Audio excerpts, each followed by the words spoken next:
40 yosh insonni joniga keladigan elchi debdilar. Qo'ng'iroq chalinadigan payt 40 yoshga kirdingmi bilginki, endi qolgan umring oldingi umringdan ko'p emas. 10 kunlik safarga chiqqan odam 7-kuni samolyotga chipta oladi. Sovg'a salom olib orqaga qaytishga harakat qiladi. 40 yoshga yetdingmi? Payg'ambarimizdan hadis borki, meni ummatimni o'rtacha yoshi 60 bilan 70 o'rtasida deganlar.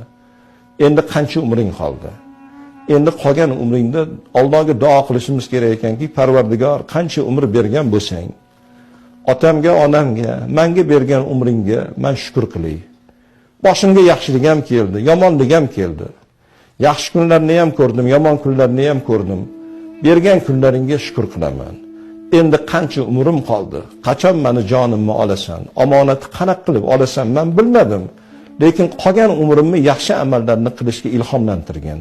İlhom bergin, men faqat yaxshi ishlar qilay, orqamdan yaxshi taassurotlar qolsin deb duo qilinglar. 90 yoshga kirgan, 80 yoshga kirgan odamni janozasini o'qiganinglarda hali menga boru, men yoshman demanglar.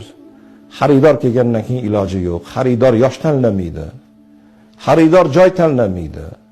Xaridor vaqt tanlamaydi. Bu xaridor Hazrati Azroil alayhisalom. Kimga 80 da keladi, kimga 100 da, kimga 18, kimga 20. Xaridor kelgandan keyin 1 soat oldinga emas, 1 soat orqaga emas. Omonatni bermasdan ilojing yo'q. Lekin omonatni topshirganingdan keyin ham orqangdan yaxshi taassurotlar qolsin. Shunda voqealar bo'ladiki, bir xil insonlarni janozasini o'qiganda yig'lab o'qigan kunlarimiz bo'ldi. Shunda insonni bugun qaro yer bag'riga oladimi? Shunaqa odam qatorimizdan ketyaptimi? Lekin bir xil insonlar o'tibdi degan gapni eshitganimizda Alloh rahmat qilsin degani tining aylanmagan joylari bor.